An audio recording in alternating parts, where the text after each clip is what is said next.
Welcome back to Unstable. This is the 51st episode, and it's a sad one that we're gonna make a lot of jokes, make fun of after a pretty horrendous outing. But yeah, this is the 51st episode, so make sure you like, share, subscribe. I am your ever present, loyal, humble host of the show. I've been here for every episode. My name's Jeff, also on this AFC South show. We just wrapped up doing an episode there. With me is Alex from Chaotically Intolerant. He's a busy dude. He's got a lot of content that he's always putting out. How are you doing, man? I am. I'm just laughing at this. This is. I have become apathetic to where I'm just gonna laugh at how incredibly bad it is, and it's bad. we have told them. I mean, not we, but I feel like a lot of people have pointed out the flaws. Mm-hmm. I think Pat McAfee probably said it best. Yeah. In his rant. And listen, like people want to say, people don't like that him or Ryan Clark are saying stuff like these guys. They played in the league. You know, they know what's fucking going on. They know more than us what's going on. And I would trust what Pat or Ryan Clark or someone who played in the NFL would say.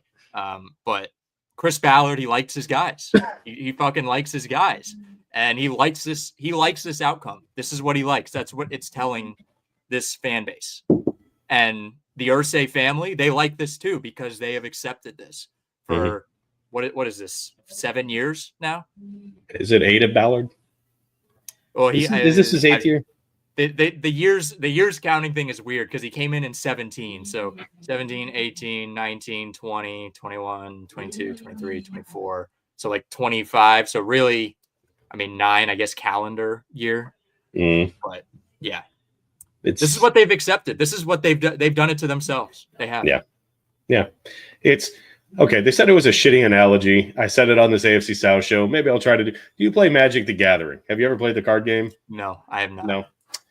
I'll use my puzzle analogy. It's like if you have a dozen favorite puzzles, and each puzzle, like say you're doing those 3D ones, and there's like your favorite pieces in each one. It's like, yeah, they're really cool pieces. They make the puzzle. But if you try to take all those favorite pieces together, it makes a really shitty puzzle. And that's kind of what Ballard has built here. I wouldn't say it's quite as bad as Grayson because they've been consistently very mid. Nothing. Yeah, better. No, Grigson. I think the holes were worse. Yeah. Right. I mean, we cut the offensive line was like god awful. Even like and people will point to like the statistics of like it was really like mid tier. But if you look at the opponents they were playing, they were not playing very. Their schedules were weak with Grigson. So those offensive lines were mid tier against bad opponents. And then when they did face the good opponents, they would just get torn apart. Yeah. They were stat padding, basically. The offensive line, they were offensive line stat padding, if that's even a thing. I would still say, you're better than Grigson. Cool. But marginally. And it's like they're polar opposites in both in a bad way. Like Grigson was like, I'm going to build this entire team by spending a shitload of money on washed players. And then Grayson is like, I'm not going to spend any fucking money on anybody. And we're just going to run it back. Ballard. And Ballard. And it's the definition of insanity is doing the same thing, expecting different results. And that's Ballard. I'm going to keep doing the same thing. I'm going to run it back and we're going to be mid every fucking year. And I think everyone in the fan base has been pushed to their limit. And it's hard to be like, oh yeah, they won 7 games. There are a lot worse teams out there, but it's like you lost to the Giants. You made Drew Lock look like Joe Montana. They averaged 14 points a game. You let them score 45. And a lot of this loss and a lot of these losses have been on Gus Bradley, which at the same time is Shane Steichen's fault because this is his staff and he's done nothing about it. The passionless, there's no fire. They came out unprepared. They came out like the playoff hopes were already gone and they were already looking to the draft. Like they had nothing going in this game is what it seemed like. Like aside from a few players, Jonathan Taylor still had a good game. They ran him like they should. Like him running 20, 30 times is kind of what they need to do. So game plan wise, offensively, they did what they should. Alec Pierce, I think, had one of his best games, most consistent games as a Colt. His catch was fantastic. Yeah. Like he mossed the shit out of that dude. It was like he's making a statement that I deserve to be 2 and maybe even get a nod for the 1. Pittman, he's been playing hurt, so I'm kind of giving him the benefit of the doubt for most of the season. Josh Downs, when he's played, has been awesome. So there's been pieces. It's just there's so many deficiencies and such bad coaching that I can't say all these guys' jobs, they should be safe. I don't think any of them should be. You come into this game knowing you have to win to stay alive. You got what you needed to happen on Saturday. Mm-hmm. And I mean, I don't know how you feel. I feel like that more goes down to coaching than obviously Ballard is a problem. Like we just don't have the talent. But going into a game against a 2-14, or what are they? 2-14? Yeah. Is that right? Going into a game against a 2-14 football team. Yeah. With your season on 13. Or 2-13. I'm sorry, 2-13 football team. With your season on the line and they aren't prepared, like the defense isn't prepared. That is literally what Frank Reich did in 2021. Yeah. We are living the same goddamn thing that we saw in 2021. Your season on the line and you can't beat a 2-win football team. Yeah. This is Frank Reich Jr. He's Frank Reich Jr. Yeah. Yeah. I can't figure out which loss was worse. Like the clown game against Jacksonville that kept the Colts out of the playoffs, or this game. Like at least that was worse. I think that one might be worse, just because if they win, they're in. Yeah, and that's a win. Again. A lot of shit had to go right for them to still get in the playoffs, even if they win this game. But it's like the same concept though, and you fuck both of them royally. It's just I don't understand how. Like going into this game, the Colts had more wins in Metlife than the Giants. They beat the Jets in Metlife, and you let them get their first home win of the season. Like it's just. What are we doing? Like Malik Neighbors had a fantastic game. He's a fucking monster, dude. Yeah, he is fucking monster, and I love watching him play. But same thing with Washington. Every goddamn play. How does that happen? Do you remember Washington's drop on that? I think it was a first down, but he dropped like a wide open first down. Yeah, and then he just turned the fucking gas on. He turned the gas on, and it was like that was really cool to see. Like he just, I mean, our offense scored cool. Like we couldn't stop anything. Mm-hmm. Like that's. Yeah, we did that against Jacksonville in week 8 in Jacksonville. We scored a lot. Didn't matter. Same result. Yeah.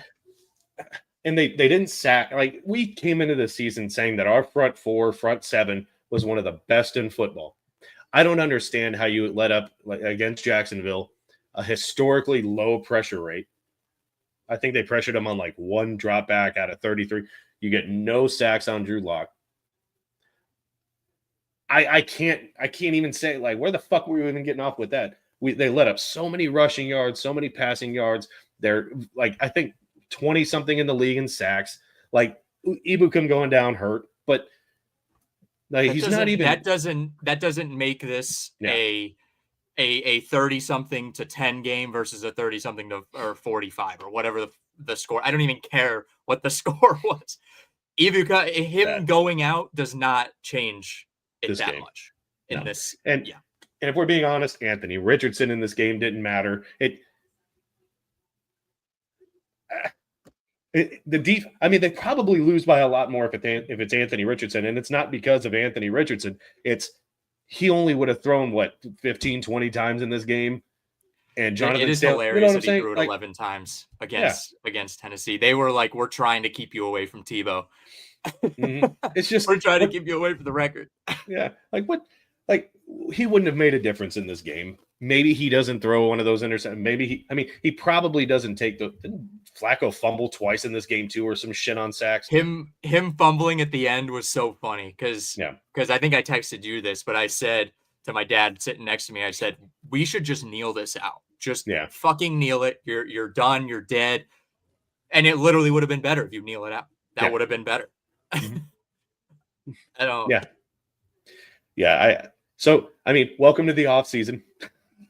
Like, I don't really like. I don't want to get slate. Yeah, I I don't want to get swept by Jacksonville, but at the same time, I really don't give a shit either. Like, I don't care what happens in this game. I feel like the stadium's going to be empty. No one gives a shit about Jacksonville and Indianapolis. The Jacksonville fans aren't going to travel to Indianapolis to be at this game. Colts fans have had enough. They're not going to show up. And that's how you let this ownership know that we're fucking done, dude. Like, you heard them in the wallet. In their pockets. Yeah. Yep. I said, Like, I think we said this on the show weeks ago. Hit them in their pockets if you're sick and tired of AR not starting, right? And people are still showing up with signs. Like, cool, Irsay still gets your money if you show up with a sign, dude. Yeah. That's what he cares about. Give him empty stadiums. Yep. And shit will change. Like, Pat McAfee, he doesn't give a shit about what a former punter says. Like, he just, like, he doesn't care. I'm still raking in the money. But as soon as you're like, nah, I'm tired of the GM. I'm tired of the coach. I'm tired of Chuck Pagano 3.0. Like, we're over it. Like, we're tired of, I need to get better. I need to chop wood. Like,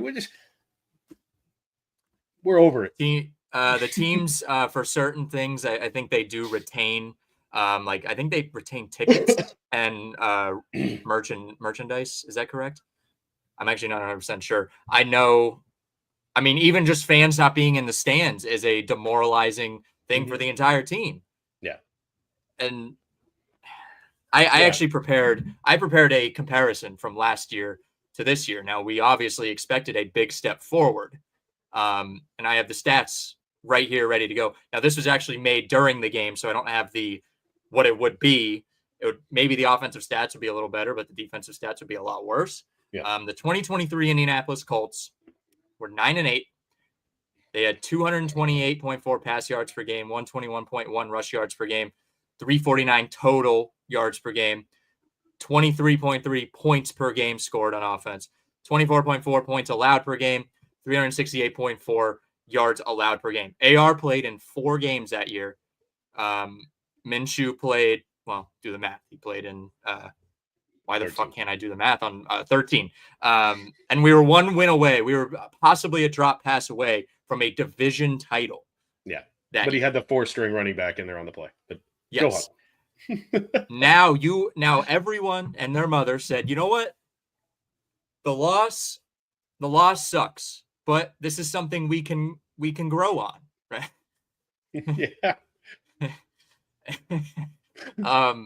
I remember, I think I said this on the show. I think you agreed with me. I think everyone agreed.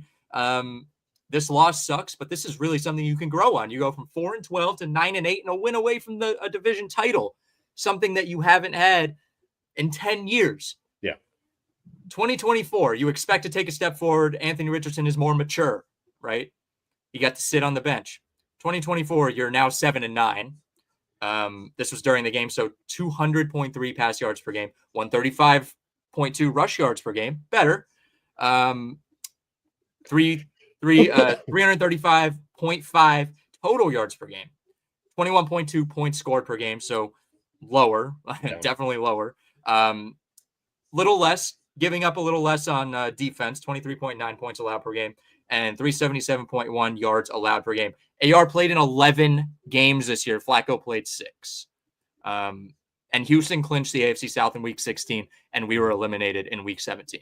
How is that? How can you look at a coach and a GM and say, come on back? You took a step back. I'm seeing people saying firing Steichen or Ballard is taking a step back. They already took steps back. Yeah.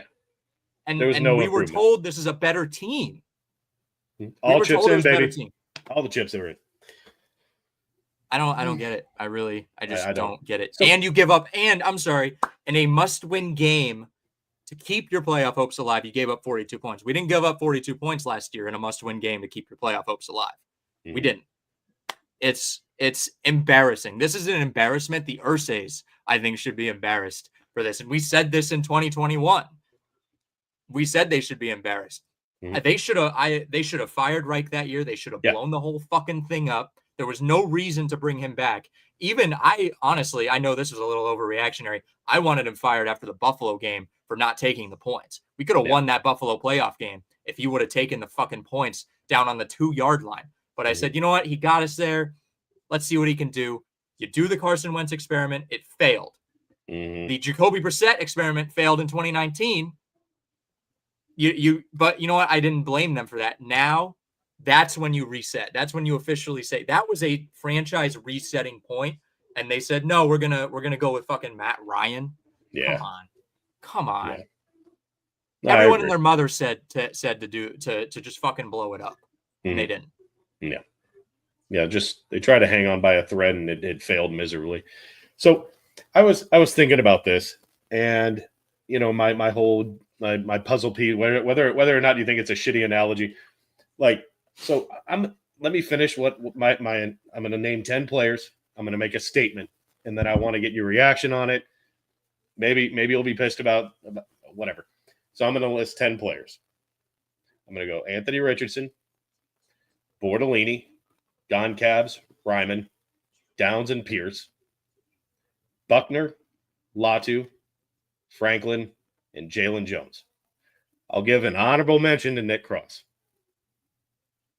I don't give a shit about what happens to the other 42, 43 players on the roster. I don't. I tried to keep track of the players in my head. I kind of lost them. I'm going to assume you're right. I'm going to assume you're right. Notably, I didn't say Jonathan Taylor. He's been hurt a good part of the last couple of years. You just signed him, so I don't think – I understand that you can't release 42, 43 players. I understand that can't happen. You're not going to be able to trade 43 players. Like, I understand these things. Contractually, a lot of these guys are going to be back. But if any of those guys, Pittman, JT, or anybody else I didn't mention, get traded, and yeah, I'm going to throw Juju Brents because he's played like 3 games in his career. Like, I don't give a shit what happens to them in the offseason. Like, I don't understand how you can justify any of these guys. Like, we need to keep that guy for what? I will push back on Taylor. At the end of the day, he's still, even with the drop, even with that drop against the Giants, the pass drop that he just didn't turn his head. I feel like you can't get rid of him. He had 1,200 yards this year. Yeah, they're not going to. But I'm still saying, important. Like, if you're going to blow it up and you find a trade partner, I don't know if he has much worth trade just because of his injury history. If that's what you mean, I could understand that. If you want to get his contract off and you want to just blow this whole thing, dude, Jerry Jones, oh my God. Jerry Jones would give up the house. He would give up AT&T Stadium. We'd be playing in Dallas. We would don't move again. Don't move. No. They would do the old, like, they move the stadium without like taking it apart or anything. Have you seen that video? They airlift like 1918. They moved the building. They were like, and everyone kept working. The water was running. It was like they would do that just for Jonathan Taylor. But I think those 10 players, maybe 11 if you count Nick Cross, because I think he did have a really good year. But I think with those players, that's the core that you build around. I really do. Like, they're young, they're on rookie contracts, except for like Buckner, whatever. But Buckner is a guy you build a defense around. Zaire Franklin, I think he's proven his worth time and time again. I think Jalen Jones has played really well at corner. Aside from that, it's like, I don't understand how, like, Jonathan Taylor, I can see how you can justify him bringing back. But I'm saying if they trade him, if they're really going to blow this thing up, that wouldn't be the worst thing in the world. No, because you want to get that contract off. Yeah. So it's just, I you can't justify Ballard being back. Well, EJ Speed misses a lot of tackles, dude. Like, he misses a lot of tackles. He's had some highlights, but a lot. Our line, what is with our linebackers? Just always, I feel like we're always just not very good in pass protection and pass coverage in the middle. Yeah. Is that just me? Am I just being dumb? No, they're not very good. Like, Franklin is not known for his pass coverage. He's a ball steaker. He knows how to stuff runs. He knows whatever. Yeah. He's a great play recognition, but when it comes to coverage. When did he like did he scream like did he scream? Was he like talking shit during the game or something? I think he got picked up on one of the mics. Yeah. He's like, we're not going to fucking give that up or something. Like, he said something like that. And then, they gave it up on the next play. Yeah. Like, it was like a 3rd and 9 or some shit. It's the same. It's the same thing with AR doing the point when he's got like when he's like 20 for or 9 for 20 with like 75 passing yards and 2 interceptions, and he runs for a first down and we're down 10, and he's like, dude, just get back up and bring us back. Stop fucking doing that. You're not Joe Burrow right now. You're not Lamar. Mm-hmm. I can't think of any reason like for Gus Bradley should have been gone after last year. I don't understand why he was kept around. I don't even know how that happened. I don't know who let that happen. Shane Steichen let that happen. I was just saying on this AFC South show, like this is one of the biggest problems with Irsay and Ballard, and I've said it on this show before too. It's nothing boosts morale like a good firing. Like if there's someone on your team that's underperforming and you have to pick up the slack for that person, it's demoralizing. Yeah. Nothing boosts morale. Like sometimes I think it would have been huge for them to fire Gus Bradley at some point after last year, sometime during this year. And it's like, I don't understand how he keeps bringing 4 every play. They're getting shredded against the Giants. And it's like, it's the same fucking defense. He won't change it for anything. And that's the Ballard mentality. I'm not going to change any of this. The Colts posted a picture of Quentin Nelson, and it said, not someone we'd want to mess with, TBH. And I was like, the entire league is messing with us. Mm-hmm. The entire league wants to mess with us. Yeah. I know people say, oh, you're what, 7-9. Like people would love to have 7 wins. Like look at teams like the Giants, right? But it's just fucking ridiculous that this is acceptable. Like this has been, it's not that it's 7-9 this year. It's that it's every year. Mm-hmm. It's that this is the same thing every year. It's time to just blow it up. Yeah, it is. It's so I know they've been talking about, I really want Saleh as the defensive coordinator. I know he's probably going to be looking at head coaching gigs. I don't know if he's going to get the opportunity to do it. I would love to have him as the DC. And a lot of Colts fans are talking about what's his name, Brian Flores. I'm on the fence, but he did have a winning record in Miami, and they fired him. And I it's hard to explain why. In New York. It was in. Oh, you said Flores. I'm sorry. Yeah. I thought you were talking about. I thought you were talking about Saleh. No. I moved forward. Okay. Yeah. And again, Saleh got the short end of the stick in New York too. Like the defense wasn't the issue. So I wouldn't mind. I would love to have Saleh as the defensive coordinator. Ben Johnson as the OC would be or as the head coach would be awesome. I wouldn't even be opposed to Vrabel if he brought in someone like Saleh and then got. I've been taking a little bit of a step back on Vrabes. I think I'm thinking back on his offense. It was uninspired. Yeah. Over there. He didn't really seem, and he wants full control. Would we want to give a guy like that full control? Do you want? No. Well, let me rephrase that. When has it worked when a team gives full control to the head coach? I mean, it worked really well for the Texans and what's his face? I can't even remember his name Bill now. O'Brien. Bill O'Brien. There you go. He had the black hole for a chin. Yeah, it worked well for all of us. He had the giant butthole chin. Yes. It worked well for everybody else, not the Texans. I remember when he made that trade, and somebody put up some sort of like illustration of somebody just fucking his butt chin. he had an actual anus on his chin. Yes. Jesus. But I don't even know, like an offensive coordinator from a high scoring college, like someone new to shake shit. But I just want someone with some goddamn fire. Like I hate Sirianni in Philadelphia. I hate him. But at the same time, it's like, it's nice to see someone on the sidelines that gives a shit about what's happening in the game. He's like if you made an Eagles fan the head coach, if you did a sweepstakes, you did Invincible, but for head coaching, and you made an Eagles fan the head coach, that's exactly what it would be. And even like the Dan Campbell type of guy, like just clearly passion, cares about the team, cares about the like, and is. I would like a little bit I would like a little bit more reasonable head coach, though. Not Dan Dan Campbell's decision making. Maybe not quite that far over. But that's a full okay. Shane Steichen has been aggressive, but it's almost like he's calling the play like he doesn't even believe in his own play calling or the players to execute it.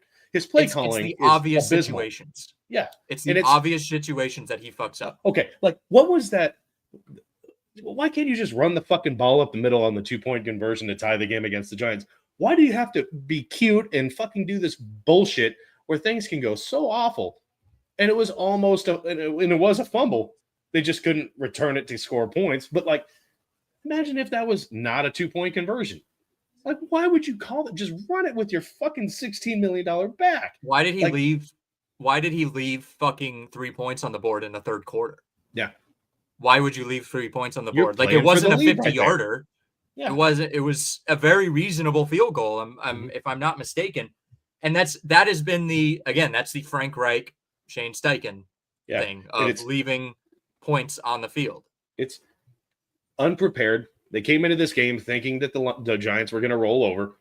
Everything about this was unprepared, not ready, and that's Pagano, that's Frank Reich, that's now not prepared. The special Chuck teams. Pagano got to an AFC Championship game with luck, but it's how do you come out in the second half and you finally made the game within a 1-score game. You finally started to look like you were putting shit together, and they take the opening second half kickoff for a 100-yard touchdown. Like it's just the gremlin. Good. That's a good one. Colts need a head coach that'll leave the owner on red. I like that. Yeah. They need to. You can't have a yes man. That is what we've had. Our yes men. Yes men. Yes men. Yes men. I want somebody to punch Jim Irsay in the face. Just look at it. No, that's stupid, bro. I want Jim Irsay to throw out an idea, and they literally slap him across the face and say, "What the fuck are you talking about? That is the dumbest thing ever." Yeah, I'm not doing that. I don't even care if Jim's right. I just want someone to stand up to him. Yeah. And, Ballard's the same way. We need to find a perfect medium between Gregson and Ballard. One that'll dive into free agency, spend a little bit of money on the pieces you can't get in the draft, that veteran presence to help the young guys come in. It's what you really need. But you also don't need to, blow the wad like Gregson did in free agency either. And I understand you need to build a team through the draft. It's what most of these teams have done. But you can't only do it through the draft. And we've had these two polar opposites. Yeah. It's and the people keep saying, Peyton Manning needs to come in and be the head coach. He doesn't want to do this shit. He hates us. He gets to sit down on a couch and make millions of dollars just to do what we're doing. He doesn't want to fucking coach or GM a team. Have you seen his cookie commercial? The commercial where he starts he's wearing headphones and he's singing about cookies. It's the weird. I never thought I would see Peyton Manning do a commercial like that. I've seen him do a lot of dumb things. I like it. It's funny, but I was just I never thought I would see something like that. But hey, take the fucking money, dude. You won 2 Super Bowls. You can do whatever you want. No one can talk shit to you. Debating Peyton Manning. I'm debating Manning. I'm debating Manning. That's debatable. I no, it's not. No, no take backs. You can't do that. That's debatable. That's debatable. I have I don't like talking shit about players sitting out for injuries because we're on the couch, right? I think that's pretty fair. AR, I feel like he should have dressed. I feel like he at least should have dressed for this game, right? I don't know if that's a him decision, man, I can't go. Or if that's the coach is yeah, we're really trying to get a 10th round pick. Let's go ahead and just put Flacco out there and you go ahead and sit down. I don't know. I don't even care. I care, but I don't care. If they roll back the same goddamn GM and coaching staff, I'm just I'll still do this. I'll still talk about it, but I'm going to call them the dolts all year. I'm going to make fun of them. It's just, I can't in good conscience say good things yeah, we're going to improve with the same goddamn thing as this year. I love the Mayo Motivations commercials suck too. He had another good one there. Those are bad. Those are not terrible. Good.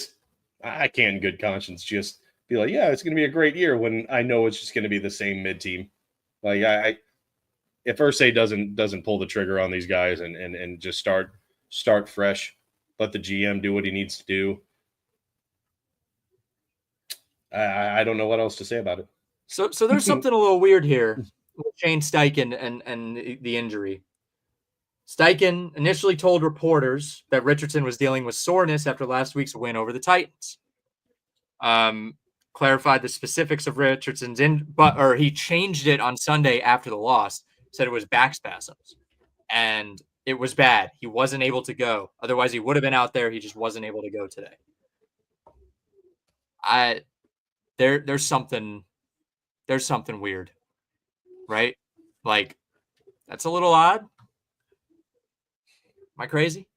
I don't know, man. I don't know. I mean, right now they were sitting at what, like 12th in the draft or something like that. Just if the season had ended before this game started, I think they were sitting at 12.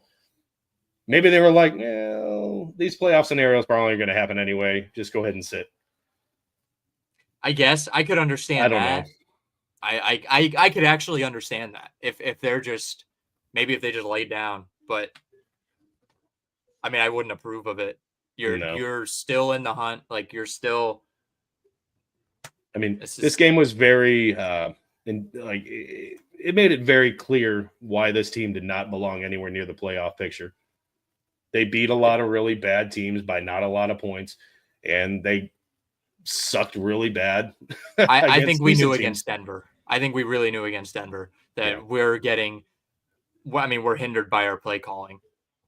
We are. Like I still think the double pass is worse than the Taylor drop. I still think it's worse than that because that had to go through people. People had to approve of that play to run in that moment. And Shane said, the offense is working, so we're going to run that play. Why, if it's working, why would you run that play? Because that's not what's working. This play here, did they run that play in practice like they ran it on the field? Like, was it supposed to be such a nonchalant just? Or was it just a walkthrough? And he said the walkthrough worked. Like, did you do it with the defense on the field? Like, what? In what context did this play work? Were they wearing pads? Like, in what context did this play actually work? Because there's no way that play works. Here's something. Maybe it didn't work in practice, but they weren't wearing pads, so they thought everyone's going to be slower. Everyone's going to be slower wearing pads, so it should work this time, right? It's guaranteed. What could go wrong? Oh, pick six. Yeah, I mean Nick Benito. I'll never forget watching him. It's a movie. You can just watch him. He's kind of standing back and waiting for the passing. Wait, is he really going to throw it back to? Oh my God, he's throwing it back. And he just ran. It's like, what the fuck are we doing? Yeah, shout out Kingmaker. Trick play. If you're down 10, there, maybe I understand it a little more.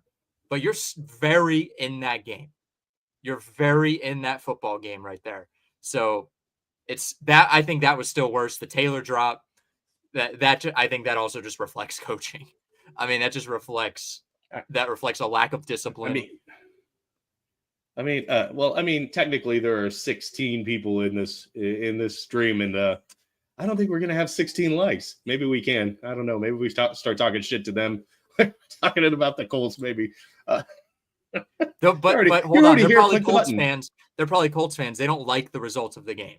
I could understand not hitting the like because you didn't like the results of the game. We're on your side. We don't like it either. We are. No. This is just this is their way of saying fuck you to the Colts as an organization and as a brand in general. The Colts as a brand in general, they're saying fuck you. I can understand that. I didn't call those plays. I wanted him fired last year. Yeah, man, it's I feel like immediately after the Jags game, I don't care what the result is, heads should roll. I really do. It's Ballard. Is Irsay just too lazy to hire an interim coach?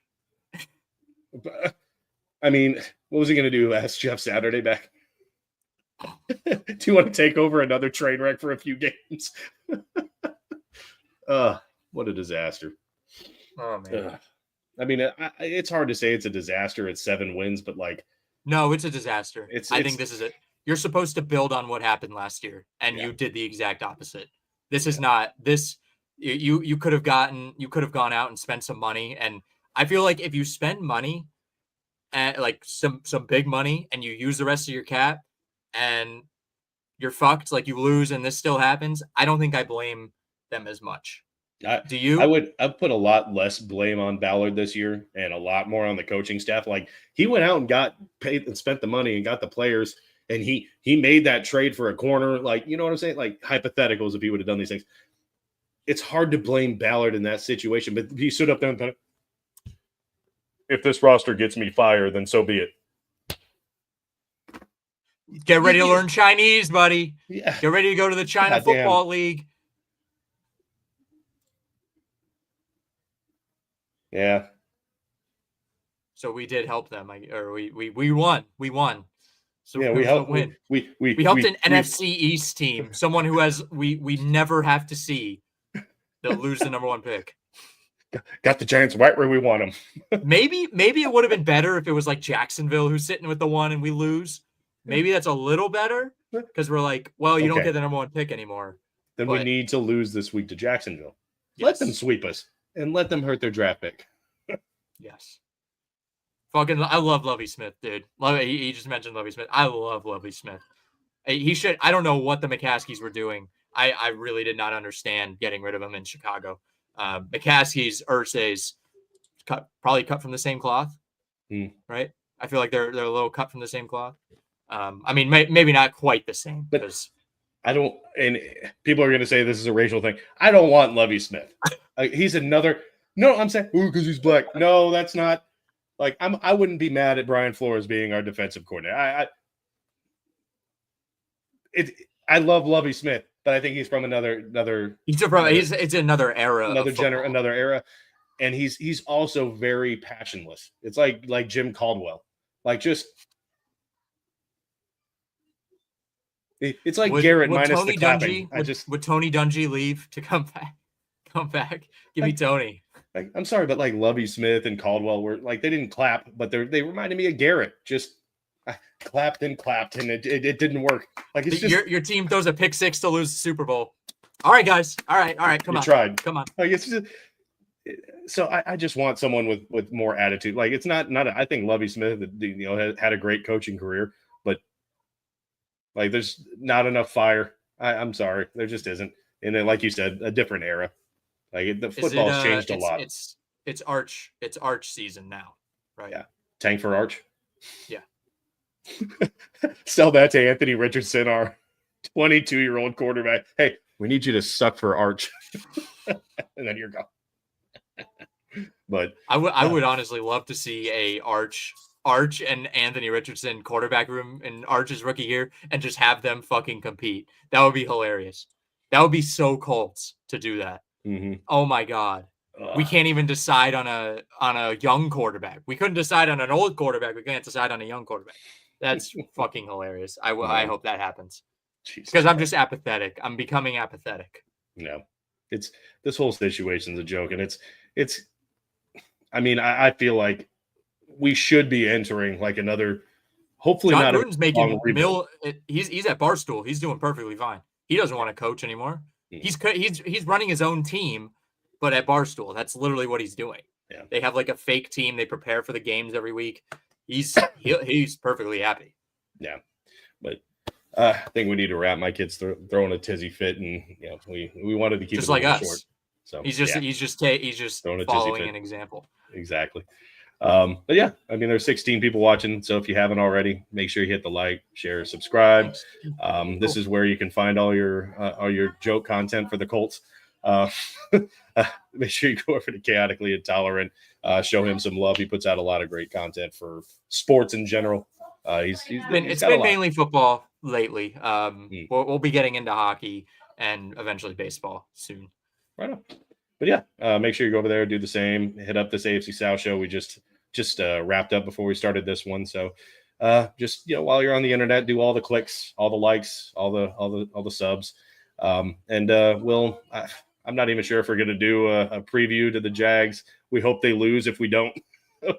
We hope the Colts, hurt the Jacksonville position, help your draft position, just lose.